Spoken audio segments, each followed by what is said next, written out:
구약성경 시편 16편 1절로부터 11절입니다.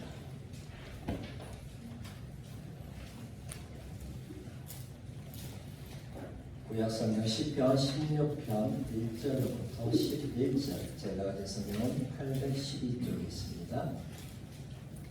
시편 16편 1절로부터 11절, 다 같이 한 목소리로 합독하겠습니다. 하나님이여 나를 지켜주소서. 내가 주께 피하나이다. 내가 여호와께 아뢰되 주는 나의 주님이시오니 여호와께는 나의 복이 없다 하였나이다. 땅에 있는 성도들은 존귀한 자들이니 나의 모든 즐거움이 그들에게 있도다.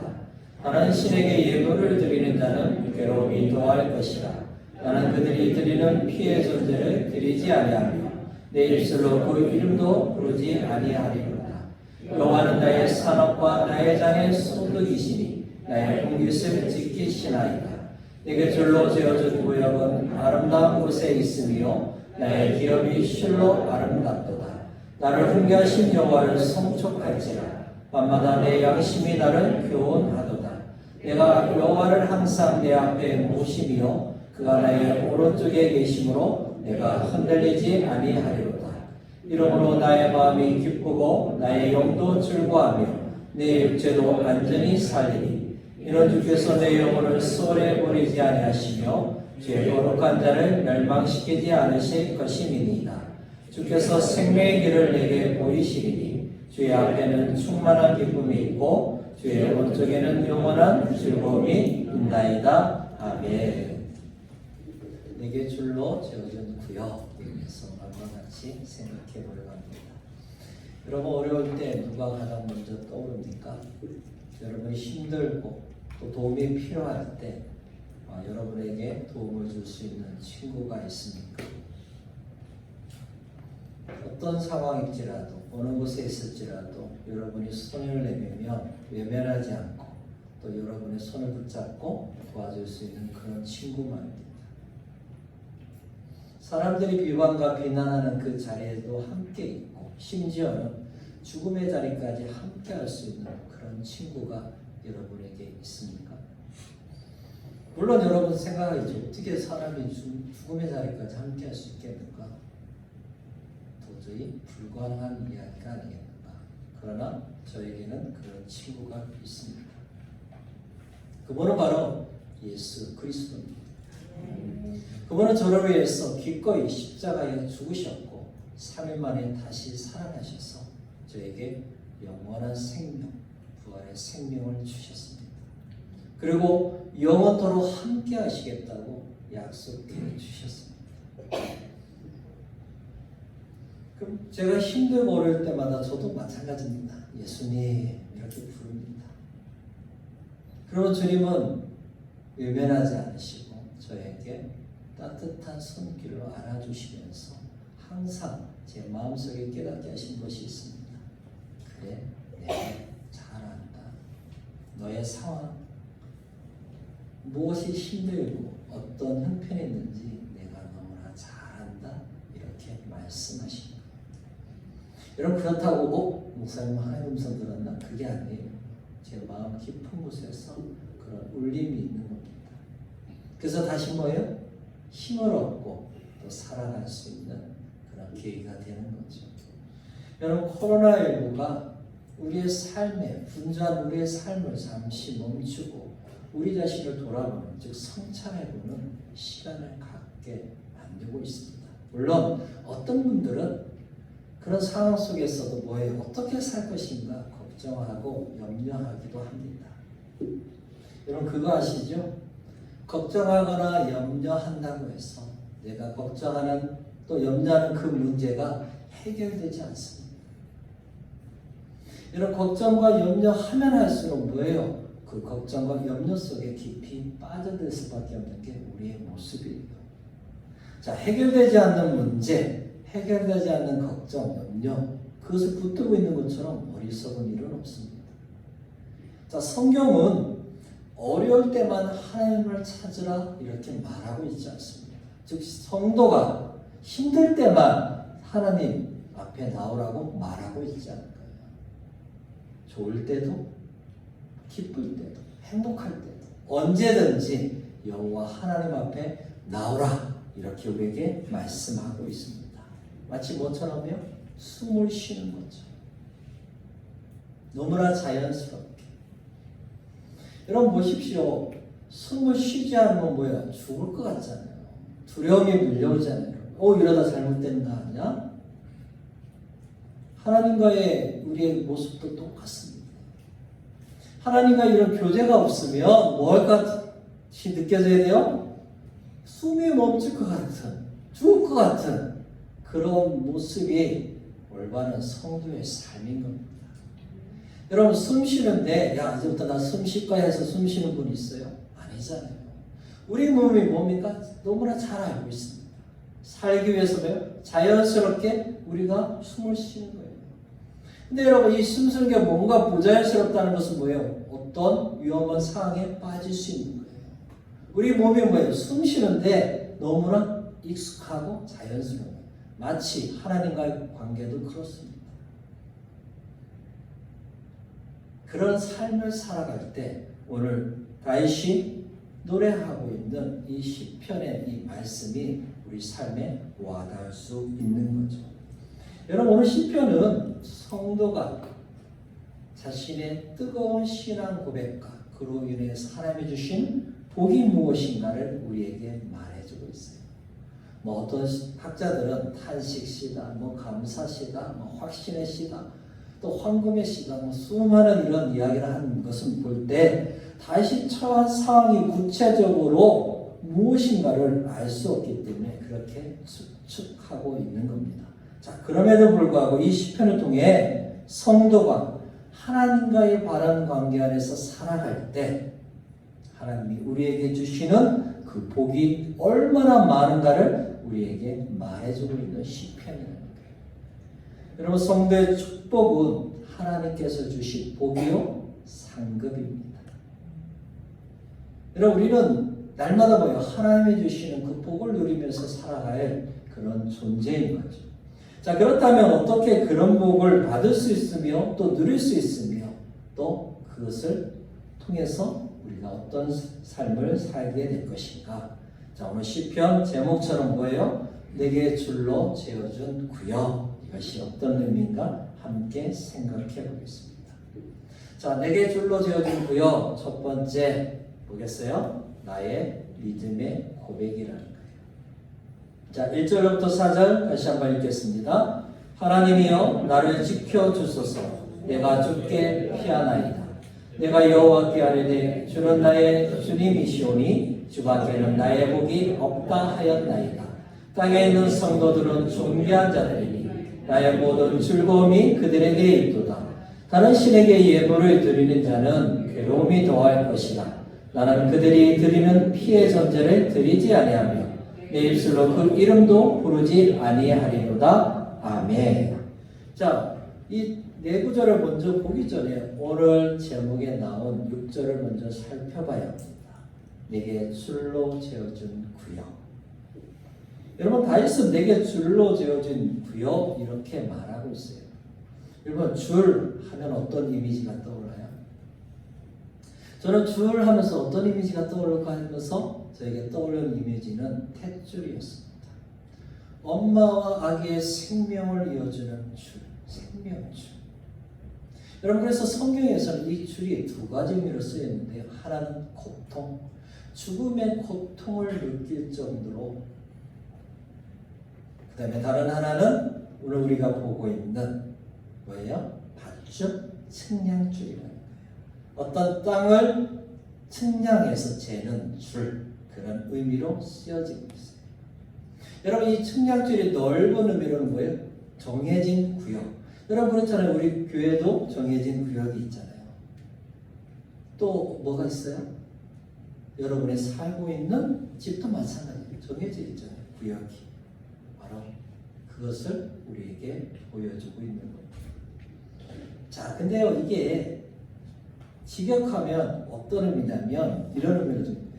경계선을 나를 위해 던졌다 이런 뜻이에요. 영어 성경을 가진 분은 그게 딱 와닿을 거예요. 자, 쉬운 말로 내게 정해진 재워준 구역이라는 것은 나에게 떼어주신, 즉 특정하여서 나에게 땅을 주셨다, 이런 의미라는 거예요. 자, 그래서 우리는 보통 뭐라고 말해요? 분깃이다, 또 뭐예요? 직연이다, 또 기업이다, 이렇게 말을 합니다. 자, 하나님이 내게 줄로 재어준 구역, 분깃, 직연, 기업이 있다는 거예요. 물론 여러분, 이것이 땅만을 시인은 말하고 있는 것이 아니에요. 하나님께서 나의 삶에 행하신 그 모든 것이 다 뭐예요? 내게 줄로 지어준 구역이라는 거죠. 물론 여러분, 저와 여러분은 뭐를 먼저 말해요? 딱 눈에 보이는.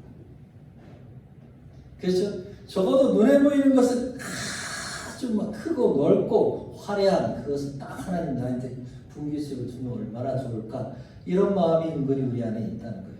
그것도 포함하지만 뭐예요? 하나님이 나의 삶에 모든 것을 베풀어 주신 은혜가 바로 뭐예요? 여기에서 말하는 분깃이라는 거예요.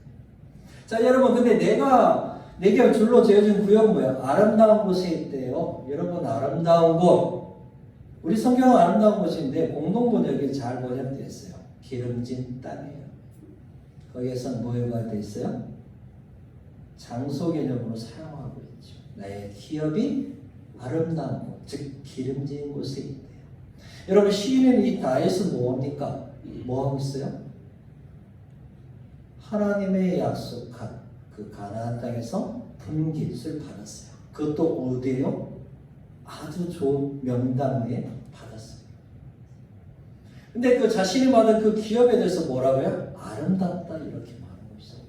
왜 아름답습니까? 하나님이 약속하신 그곳에서 그것을 받았기 때문에, 그래서 감사함으로, 즐거움으로 그것을 받았기 때문에 뭐예요? 내가 받은 분깃, 내가 받은 기업이 아름다운 곳에 있다고 말합니다. 여러분, 실질적으로 다윗은 어디에 살았습니까? 예루살렘에 살았습니다. 여러분, 예루살렘뿐만 아니라 더 넓게는 뭡니까? 하나님의 다스림, 통치가 있는 그 모든 것이 다 뭐예요? 하나님이 내게 줄로 재어준 구역, 분깃이라는 거예요. 자, 자신의 노력으로 얻었다면 그렇게 표현하지 않았을 거예요. 왜요? 마땅하게, 당연하게 받았다 생각하기 때문에 그렇죠. 여러분, 아이들도 그렇잖아요, 여러분. 자기가 뭔가 할 수 없을 때 부모가 도와주고 부모가 뭔가 공급해주면 고마워하잖아요. 근데 좀 지나서 본인이 뭔가 할 수 있는 나이가 되면 그런 마음들이 점점점 뭐예요? 식어진다. 왜요? 내가 뭔가 해서 그런 거 아니야? 이런 마음을 갖게 된다는 거예요. 자, 그러나 다윗은 오늘 뭐라고 말합니까? 주님의 주신 땅에 있기 때문에, 여호와 하나님이 나의 기업이기 때문에, 주님으로부터 받은 것이기 때문에 이것은 하나님의 선물입니다. 자신의 삶을 돌아보면서 풍성하게 채워주는 하나님의 은혜가 바로 뭐라고요? 내게 줄로 재어준 구역이라는 거예요. 분깃이라는 거예요. 그것이 직연이라는 거예요. 자, 이런 가장 중요한 것을 가지고 우리가 1절에서 4절을 한번 보겠습니다. 자, 여러분, 1절은 시인이 뭐하고 있습니까? 자신을 보호해달라고 여호와께 기도하며 또 하나님의 이름을 부르고 있습니다. 여러분, 세상에서 가장 안전한 것이 어디 있습니까? 코로나19를 피해서 숨을 만한 곳이 세상에 어디 있습니까? 여러분, 눈에 보이지 않는 바이러스가 국경을 정합니까? 구역을 정합니까? 장소를 딱 정해서 움직입니까? 아니라는 거예요. 여러분, 오늘 시인은 뭐 하고 있습니까? 세상에서 가장 안전한 곳은 여호와 하나님입니다. 그 어느 것도 아니라는 거예요. 바로 여호와 하나님이 나를 지키시고 내가 피할 것임을 분명하게 말해주고 있는 겁니다. 자, 근데 여러분, 이게 현재형으로 되어 있는데요. 또 어떤 번역자들은 이것을 현재 완료, 이미 과거부터 지금까지 계속해서 말하고요. 어렵고 힘들 때, 위험이 다가올 때마다 어디로 피해요? 여호와 하나님께 피하는 그런 삶을 살았다. 근데 여러분, 이스라엘 백성들은 하나님께 피한다는 게 뭐예요? 성전에 가서 기도하는 거예요. 여러분, 지금으로 말하면 뭡니까? 교회에 나와서 기도하는 거예요. 하나님, 왜요? 세상의 그 어떤 것보다 가장 안전하고 나를 지킬 곳은 어디예요? 하나님이 계신 곳이기 때문에 그렇습니다. 물론 여러분, 우리가 성전의 개념이 구약의 그런 의미는 아니잖아요. 지금 뭡니까? 내 안에 계신 예수 그리스도로 말미암아 우리가 거룩한 성전이 된 거예요. 그래서 우리가 있는 곳이 뭐예요? 진정한 또 교회고, 또 믿음의 백성들이 모인 곳이 교회인 거예요. 자, 그러나 여러분, 우리가 힘들고 어려울 때마다 교회를 나와서 하나님 앞에 도움을 구하는 것이 뭐라고요? 복된 믿음의 삶인 줄 믿습니다. 자, 두려움이 엄습할 때마다, 걱정과 염려가 밀려올 때마다 가장 안전한 곳은 어디라고요? 여호와 하나님. 자, 그러면서 지켜주셔서, 나를 지켜주셔서 예전 성경은 보호하여 달라고 그런 의미로 쓰여 있습니다. 여러분, 지켜달라, 보호한다. 그게 어떤 의미였어요? 뭐 농사를 지어보신 분들은 좀 아실 거예요. 자, 농사를 짓다 보면은 이 들짐승들이 와서 다 파먹어요. 좀 거들라면. 그러니까 뭐예요? 울타리를 이렇게 세우잖아요. 자, 그 다음에 우리 뭐 가축을 많이 키워보신 분이 있을지 모르지만 양떼를 보호하기 위해서는 뭐예요, 여러분? 가시 울타리를 이렇게 치는 것이 바로 뭐예요? 지키는 것, 보호한다는 의미예요. 그러니까 들짐승에 의해서 뭐예요? 곡식이나 이 양떼, 짐승들을 보호하기 위해서 뭐하는 거예요? 가시 울타리를 치는 게 지켜주셔서 보호하셔서 그런 의미랍니다.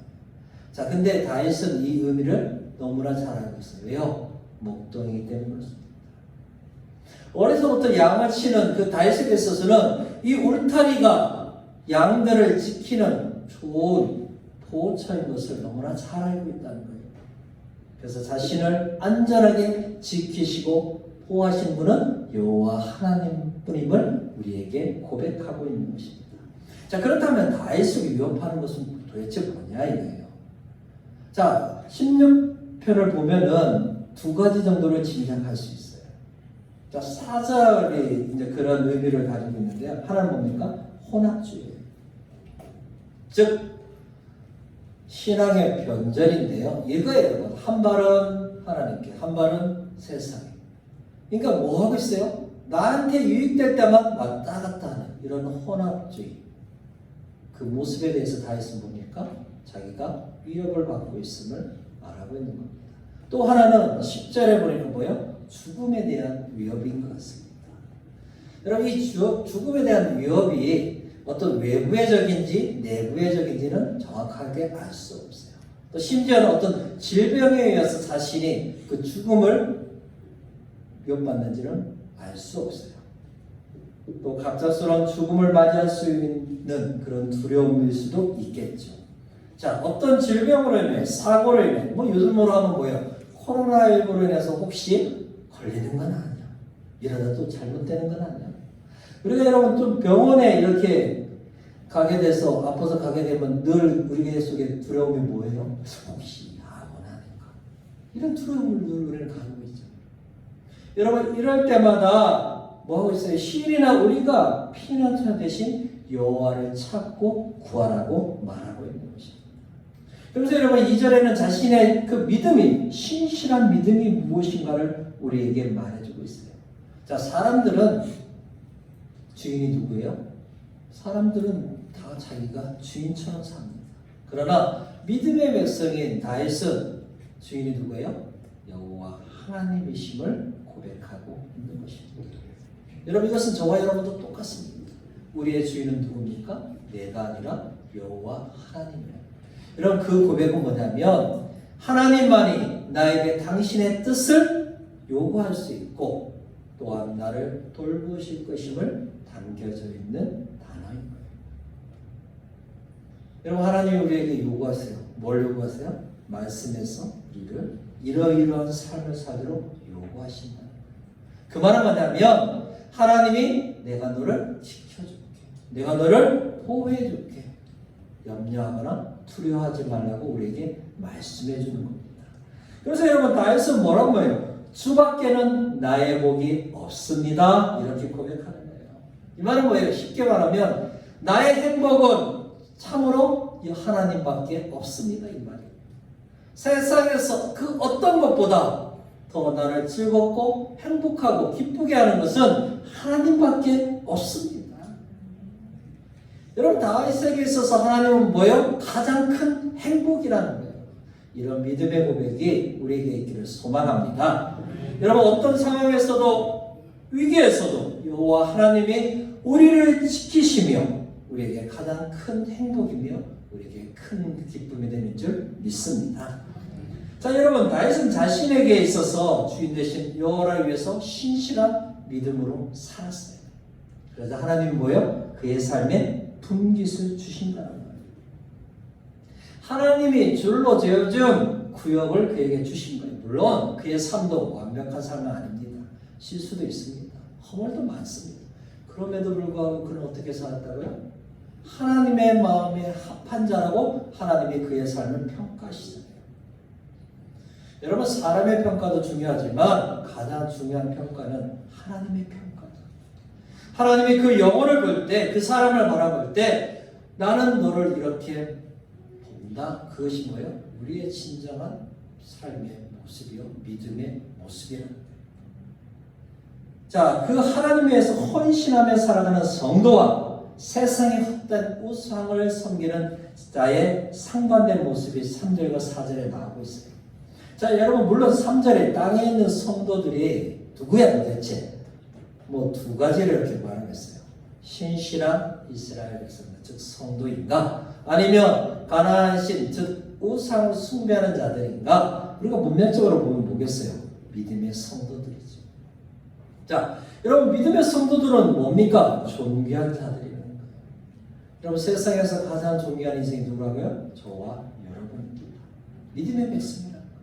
근데 이 믿음의 백성들은 서로 뭡니까? 서로를 바라볼 때 즐겁고 기쁘고 행복합니다. 아니에요? 우리 다른 사람 보면 짜증나요? 열받아요? 힘들어요? 아니라는 거예요. 우리가 믿음의 백성들이 이렇게 교제하고 바라볼 때마다 뭐예요? 행복하고 즐겁고 기쁜 거예요. 그게 바로 뭡니까? 성도의 아름다운 교제라는 거예요. 자, 근데 4절은 사실 의역으로 되어 있거든요. 우리 성경은. 왜냐하면 우리는 다른 신, 근데 원문에는 신이 없어요. 다른 것만 있어요. 근데 문맥상 따져보니까 이건 신으로 들어가야 더 우리가 쉽게 이해할 수 있겠구나. 그렇게 보고 있는 거예요. 자, 근데 다른 신에게 뭐 하는 자가 있어요? 예물을 드리는 자가 있네요. 여러분, 드린다. 이게 서두른다는 단어가 있으니까 얼마나 빨리 신속하게 자기가 원하는 욕망을 얻기 위해서 뭐 한다고요? 우상 앞에 달려가는 자들을 표현하고 있는 단어라는 거예요. 얼마나 자기의 그 욕망을 속히 얻기 위해서 뭐 한다고요? 우상 앞에 달려가서 예물을, 그렇죠, 자기의 가진 것을 드려서 뭡니까? 그 우상이 그 자기가 드린 것을 보고 마음을 달래서 나에게 불행을 주지 않고 뭐요? 좋은 것을 좀 빨리 얻기 위해서 달려가고 있는 자에 대해서 표현하고 있습니다. 근데요, 그런 자는 뭐만 있다고 말했어요?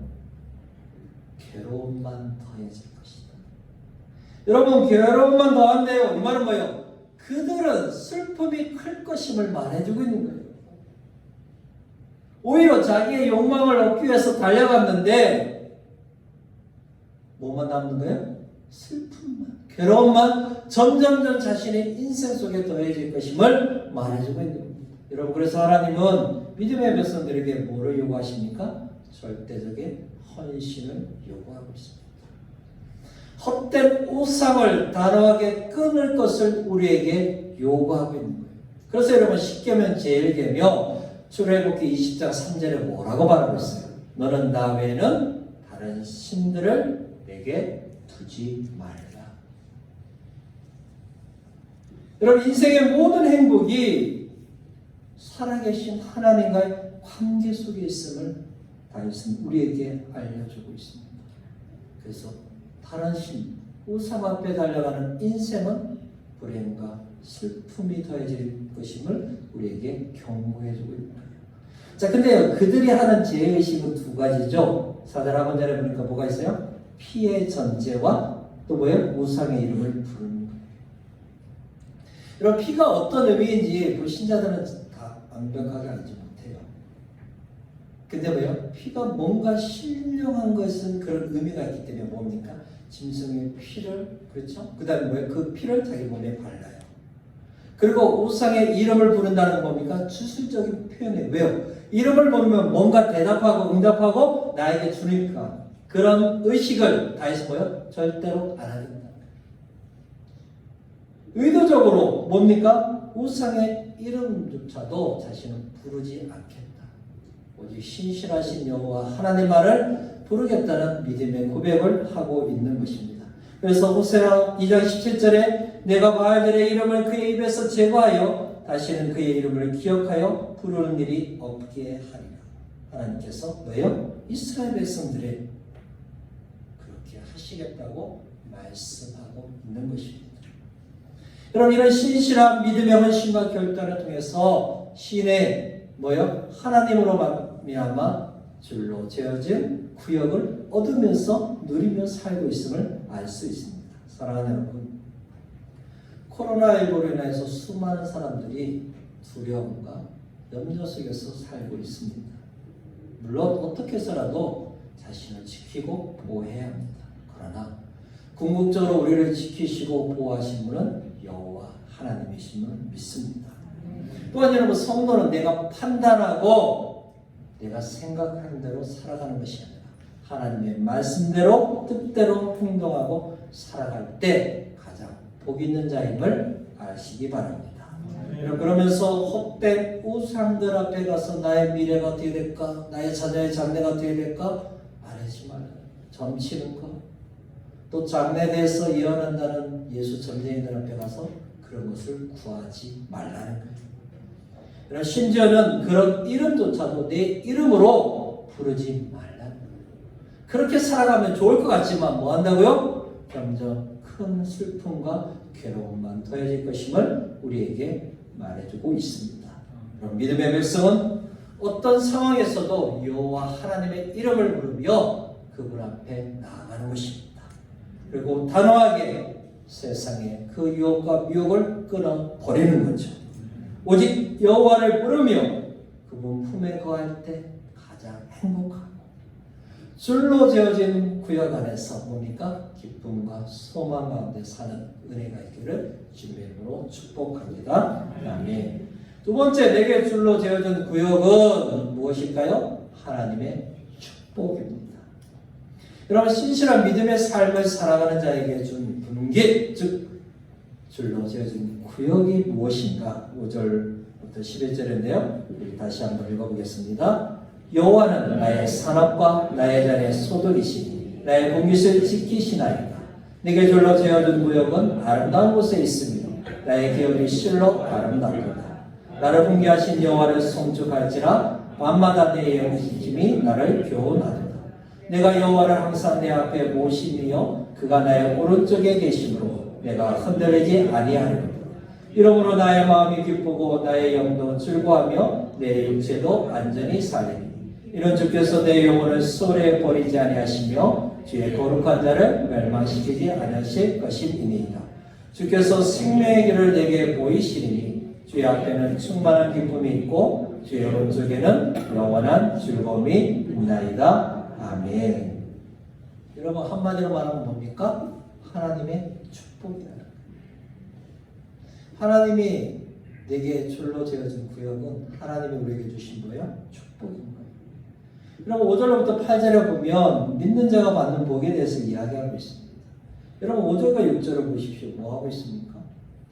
우리의 진정한 목표, 절대적인 목표가, 인생에서 목표가 뭔가를 딱 우리에게 말해줍니다. 뭡니까? 성공이에요? 수많은 부를 취하는 거예요? 아니라는 거예요. 여호와 하나님. 진정한 나의 기업은 누구예요? 여호와 하나님이라는 거예요. 아멘. 그래서 하나님을 만나고 하나님을 알고 하나님 안에서 누리는 것이 뭡니까? 나의 기업 대신 여호와 하나님을 통해서 가장 행복하고 복을 누리는 인생을 우리에게 말해주고 있습니다. 여러분, 그래서 나의 분깃을 내가 지킨다서 지키는 것이 아니라 누가 지켜주신다고요? 여호와 하나님. 내가 그것을 붙들고 내가 그것을 어찌할 방법을 막 바둥바둥한 데서 그것이 내 것으로 영원히 남는 것이 아니라 누구요? 하나님께서 지키시고 붙드시면 그것은 절대로 뭡니까? 빼앗길 수 없는 것임을 우리에게 말해주고 있는 것입니다. 여러분, 그래서 7절에는 어떤 복입니까? 훈계와 교훈의 복이에요. 나의 인생을 바르게 인도하신 그 하나님을 찬송할 것이라 강력한 의지를 가지고 고백하고 있습니다. 그 하나님을 송축할 이유가 뭡니까? 자신을 훈계하시고 자신의 양심을 통하여 밤마다 교훈하시기 때문에 이렇게 말하고 있습니다. 여러분, 양심이 우리의 장기 중에 어디일 것 같아요? 콩팥입니다. 신장이란 말이에요. 여러분, 신장의 기능이 뭐예요? 불순물을 걸러내잖아요.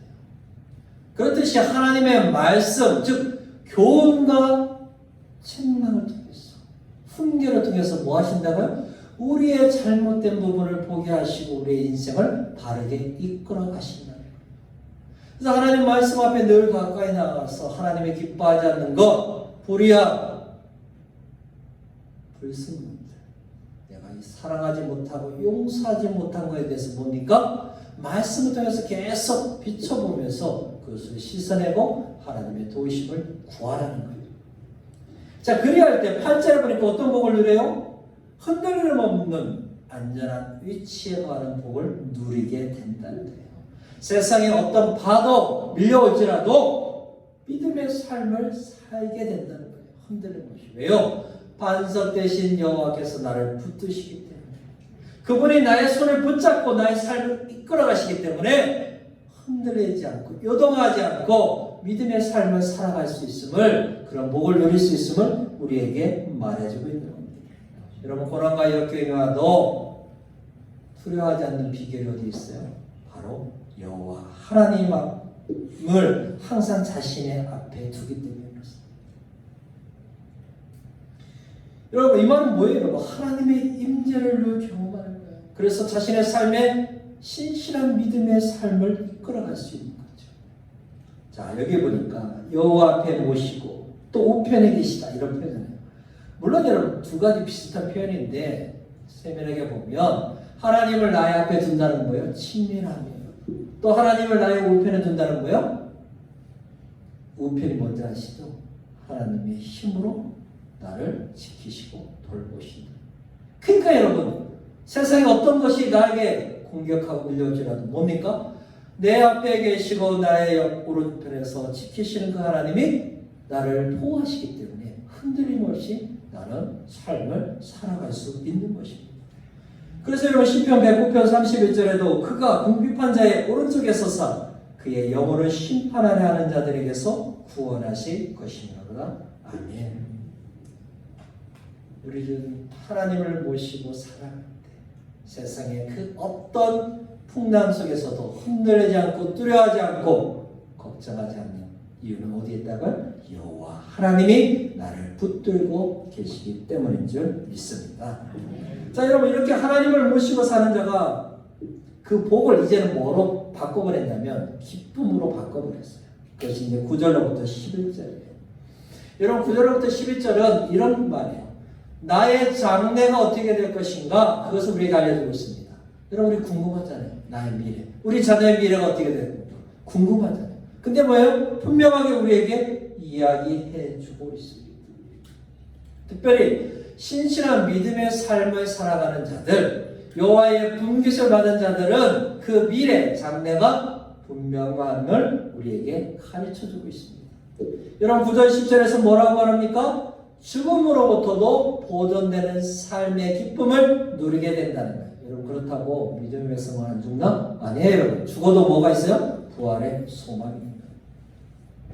여러분, 우리가 이 땅에 언제나 죽습니다. 여러분, 죽음을 왜 사람들이 두려워해요? 죽음 후가 어떻게 될지 사람들이 가보지 않았기 때문에 두려운 거예요. 그러나 여러분, 믿음의 백성은 죽음 후가 분명합니다. 어디 있습니까? 나의 구주 되신 주님과 함께 천국에서 영원토록 산다는 거예요. 여러분, 내 끝이 분명합니다. 우리의 미래, 최종적인 우리의 삶이 어떻게 될지 분명하다. 세상의 수고와 고난을 잊고 슬픔과 아픔과 괴로움이 없는 그곳에서 영원토록 살게 된다는 거죠. 그래서 여러분, 요한계시록 7장 16절로 17절에 뭐라고 말합니까? 그들이 다시는 줄이지도 아니하며 목마르지도 아니하고 해나 아무 뜨거운 기운에 상하지도 아니하리니 이는 보좌 가운데 계신 어린 양이 그들의 목자가 되사 생명수 샘으로 인도하시고 하나님께서 그들의 눈에서 모든 눈물을 씻어 주실 것이니라. 아멘. 나의 주님께서 나의 기쁨이 되시고 나의 소망이 되신다. 여러분, 그래서 11절에서는 분명하게 우리에게 보여주시는 게 있는데 바로 뭐예요? 생명의 길을 보여주시겠다는 거예요. 생명으로 인도하는 길을 확실하게 너에게 보여주시겠다는 거예요. 여러분, 생명의 길은 뭡니까? 한평생 주님만을 의지하며 살아갔던 그 인생이 죽음 후에도 영원토록 그 주님과 함께하는 삶임을 우리에게 말해주는 겁니다. 여러분, 세상에서도 여호와를 위해서 살아가는 신실한 교제 가운데 사는 인생은 하나님의 분기 가운데 살게 됩니다. 여러분, 그것을 누리면서 살게 된다. 또한 죽어서도 하나님 주신 그 영원한 분깃을 누리면서 살게 되는 줄 믿습니다. 여러분, 그래서 8절부터 11절은 베드로가 성령 강림 후에 설교한 내용 가운데 이 부분을 인용합니다.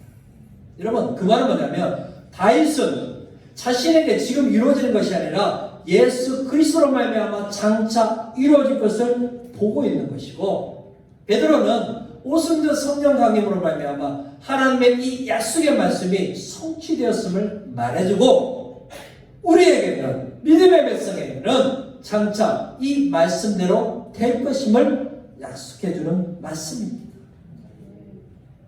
여러분, 신실하게 믿음을 삶을 살아가는 그 사람들, 그 성도는 뭡니까? 이 땅에서도 즐거움과 기쁨과 소망 가운데 산다는 거예요. 또한 죽은 후에도 저 천국에서 뭡니까? 주님과 함께 그 분깃을 누리면서 사는 인생인 줄 믿습니다. 사랑하는 여러분, 믿음의 삶은 이 땅에서도 분깃을 얻게 됩니다. 여러분, 그 분깃을 내가 경험하고 누리는 것은 하나님과 얼마나 친밀한 교제가 있는가에 따라 사람마다 다르다는 거예요. 여러분, 세상은 물질, 성공, 권력을 가지면 복받았다 말합니다. 그러나 예수 믿는 저와 여러분은 예수 믿는 순간 복을 받은 자인 줄 믿습니다.